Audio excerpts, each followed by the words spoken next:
Good morning বন্ধুরা। সকাল সকাল এক কাপ চা দিয়ে হয় আমার দিন শুরু। এই যে আমার হিরো রেডি হয়ে গেছে, বেরিয়ে যাচ্ছেন। যাও, সাবধানে যাবে, তাড়াতাড়ি আসবে। ওকে,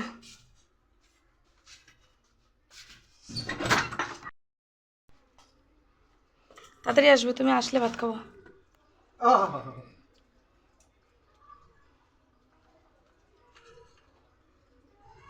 তুমি কি সুন্দর, তুমি আমাকে বলে দাও যে তুমি তাড়াতাড়ি আসবে, তুমি আসলেই কিন্তু ভাত খাবো।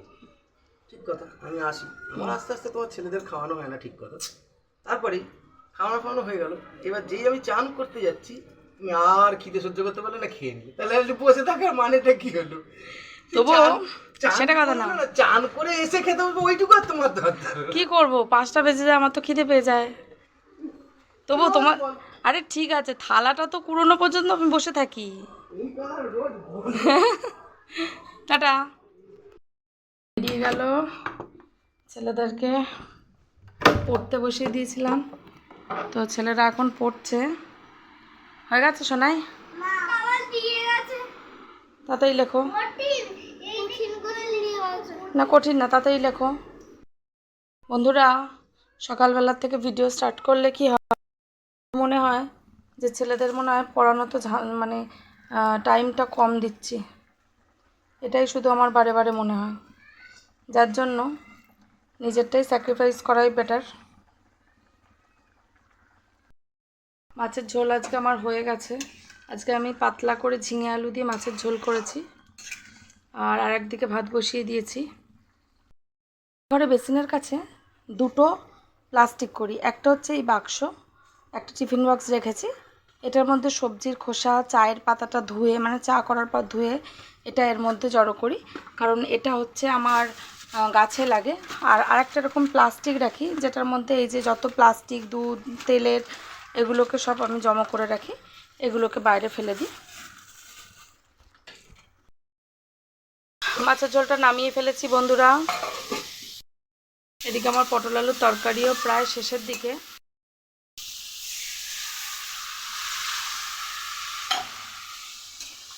আজকে এটাই মেনু আমাদের, আর কিছু করব না। মাছের ঝোল আর পটল আলুর তরকারি। এই যে বন্ধুরা, আমার পটলের তরকারি হয়ে গেছে। আমি এক বাটি ফল কেটে নিয়েছি ছেলেদের জন্য। ছেলেদের এই ফলটা খেতে খেতে ওরা পড়ুক, তাহলে টাইমটা ওয়েস্ট হবে না। হচ্ছে, লেখা হয়েছে রে? এখনো লেখা হয়নি?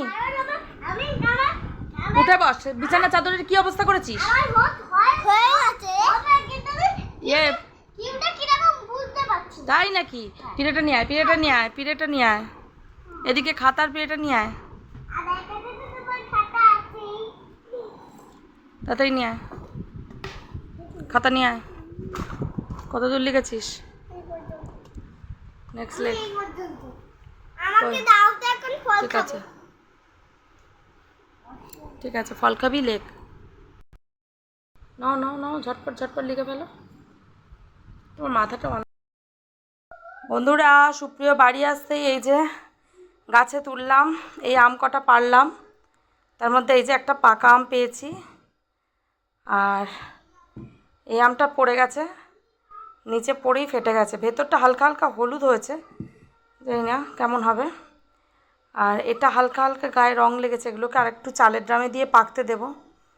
তার মধ্যে দুখানা পাকা পাকা আম ড্রেনেই পড়ে গেছে, আর নিচ থেকে ঢিল ছুঁড়ে ছুঁড়ে এমন করে দিয়েছে বন্ধুরা, সব আমের নিচগুলো আমার এরকম কালো হয়ে গেছে।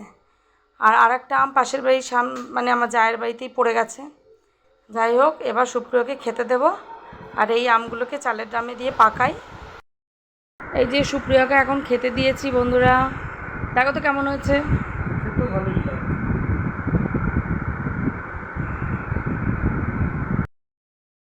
কি বললে, কি বললে? বললাম নিরামিষ হলেও ভালো হয়েছে। যাক, তা যাই হোক বন্ধুরা, আমি ছেলেকে ভাত খাইয়ে আর আমি হাতটা ধুতে এসেছি বেসিনে, আর তখন দেখছি হই হই হই হই আওয়াজ হচ্ছে। তো আমি গেটটা খুলে গিয়ে দেখছি আমার ওই মানে সরু জামরুল গাছটা লম্বা কিন্তু সরু, প্রচুর প্রচুর ফল হয়, সারা বছর ফল হয়। 4টে ছেলে জামরুল গাছের একেবারে মাথায় মগডালে উঠে দাঁড়িয়ে আছে, নিচে 2-3টে। তারপর আমি গিয়ে চিৎকার করতে, তখন দেখছি তাড়াতাড়ি করে নেমে পালিয়ে যাচ্ছে। তাকিয়ে দেখি আমার মানে বাড়ির দিকে, মানে আমার বাড়ির রাস্তার দিকে না, বাড়ির দিকে যে মোটা একটা ডাল ছিল সেই ডালটাকে পুরো ভেঙে দিয়ে চলে গেল। বলুন, ঘরে একটা গাছ করেছি, সেটার মানে ফল খাচ্ছিস খা, ভাই চুরি করছিস কেন? আমার কাছে প্রশ্ন হচ্ছে এটা। আর যারা এই চুরিগুলো করছে, আমি শুধু বলবো যে এদের কি কোনো শিক্ষা দীক্ষা, বাবা মায়ের কোনো শিক্ষা নেই?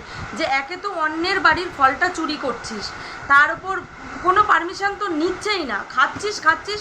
চুরি করা মানে সব সময় সন্ধে কি রাত কি, এদের কোনো পড়াশোনা এদের কিচ্ছু নেই, এরা কোনোভাবে কালচারাল নয়, আর কিছুই না।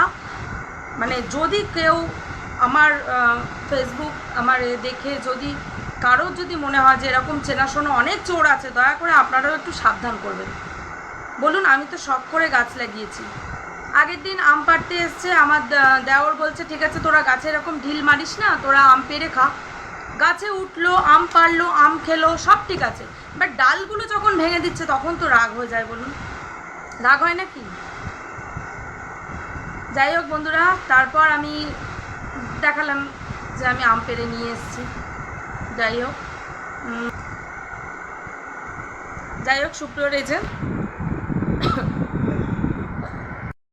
খুশি হচ্ছে বন্ধুরা, কি বলবো।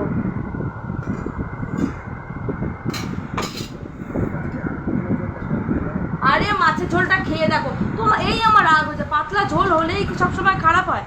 খেয়ে তো আগে দেখো। আগে এইটা খাওয়া উচিত ছিল, পরে খাওয়া উচিত। আরে তুমি খেয়ে তো দেখো, তারপরে তো বলবে। পুরো ভাতটাই তোমাকে মাখতে হবে, খেয়ে আগে দেখো। কই বললে না তো কেমন আছে? কি গো, সত্যি কথা বলো। এই তুমি গাছে সত্যি কথা বলো, এবার বলো। পাতলা ঝোলের নাম শুনলেই এ বেটা দূরে দূরে থাকে। একে একদিন আমি তেলের মধ্যে চোবাবো, তেলের মধ্যে শুধু তেল আর শুকনো লঙ্কার গুঁড়ো, এর মধ্যেই চুবাবো। ভাবুন একবার কত প্রেম। পতি পরমেশ্বরকে খাইয়ে তারপর আমি খেতে বসেছি। শোনায়